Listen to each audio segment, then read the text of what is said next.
Le livre du ciel, tome 21, 8 avril 1927. Les figures et les symboles de l'Ancien Testament symbolisent les enfants de la divine volonté.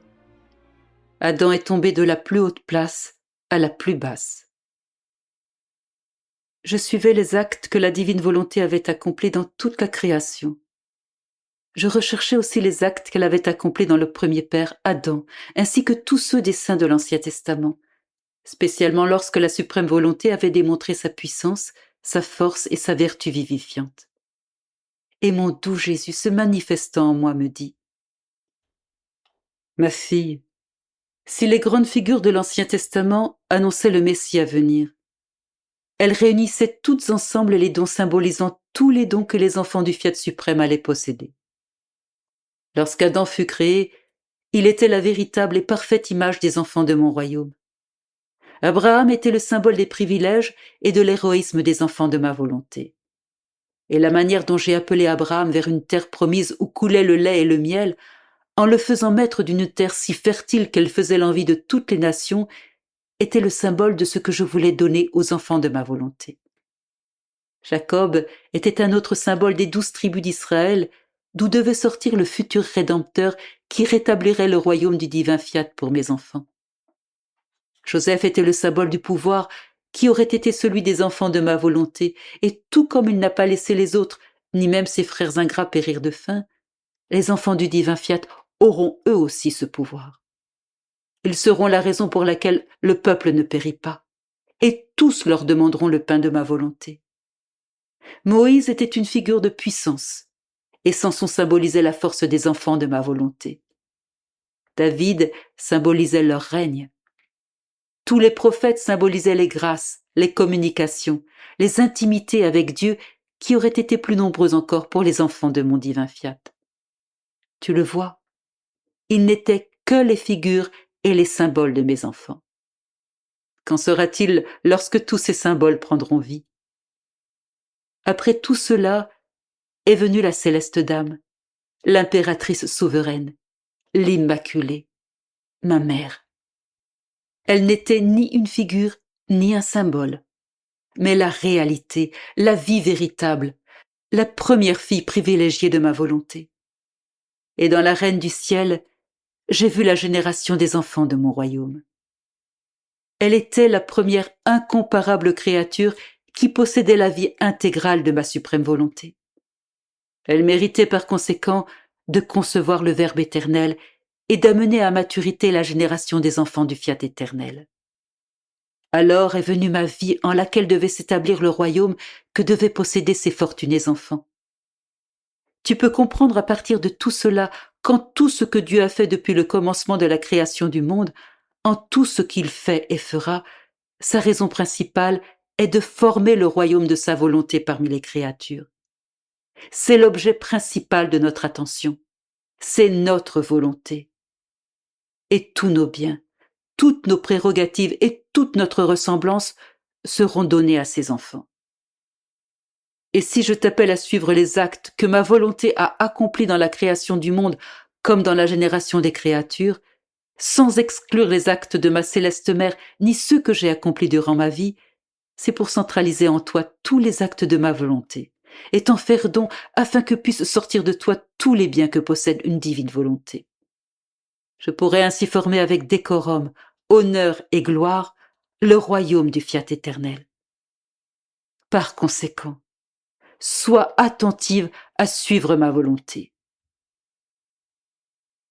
Je me disais, comment se fait-il qu'Adam, en se retirant de la divine volonté, soit tombé d'un lieu aussi élevé à un lieu aussi bas ? Et Jésus, se manifestant en moi, me dit : Ma fille, tout comme dans l'ordre naturel, celui qui tombe d'un lieu très élevé va mourir ou demeurer si difforme et brisé qu'il lui sera impossible de retrouver son état précédent, sa santé, sa beauté et son importance. Il restera un pauvre infirme, courbé et boiteux. Et s'il devient père, ses descendants formeront une génération d'infirmes, d'aveugles, de bossus et de boiteux. Il en va de même dans l'ordre surnaturel. Adam est tombé d'un lieu très élevé. Il avait été placé en si haut lieu par son Créateur qu'il surpassait en hauteur le ciel, les étoiles et le soleil.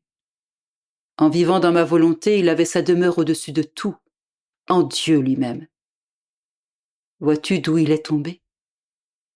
De cette hauteur, c'est un miracle qu'il ne se soit pas tué.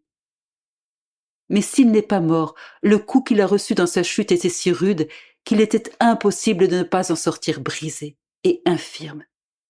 Sa rare beauté devenue difforme. Il avait perdu tous ses biens. Il était indolent dans ses actions et hébété dans son entendement. Une fièvre débilitante et continuelle affaiblissait toutes les vertus et il n'avait plus la force de se dominer.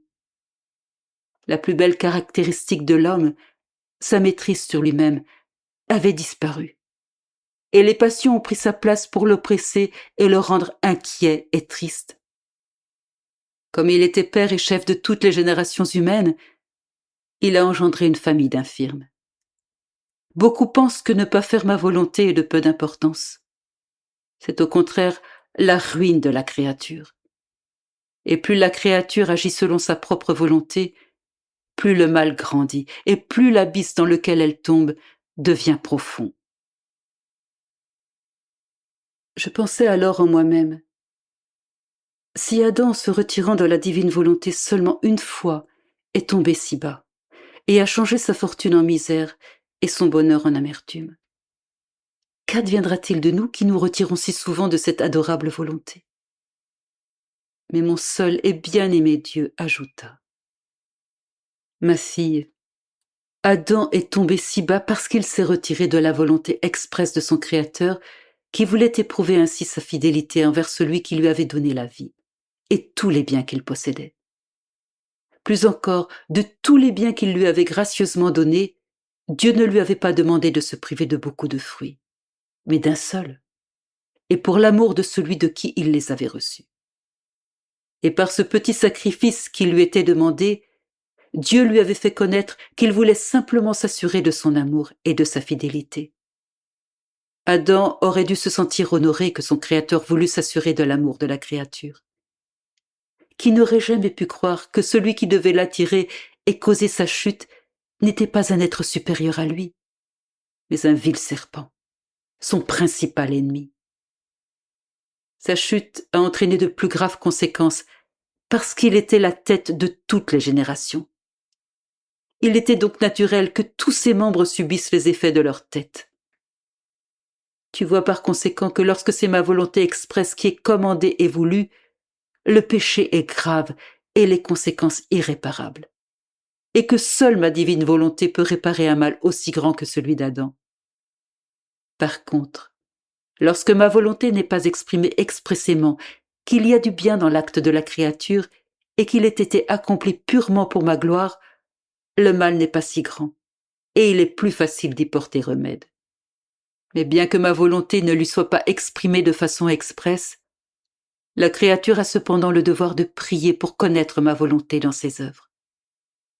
Je fais cela avec chaque créature, afin de mettre à l'épreuve sa fidélité et d'être assuré de l'amour qu'elle a pour moi. Qui ne veut pas être assuré de l'autorité qui est la sienne avant de tout mettre par écrit?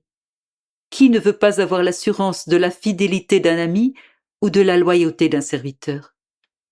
Ainsi, pour être sûr, je fais savoir que je veux de petits sacrifices qui apporteront avec eux la sainteté et tous les biens. Nous réaliserons ainsi le dessein pour lequel l'homme a été créé. En revanche, s'ils sont réticents, tout en eux sera bouleversé et ils seront accablés de tous les maux. Mais c'est toujours un mal de ne pas faire ma volonté. Un mal plus ou moins grand selon la connaissance que l'âme peut avoir.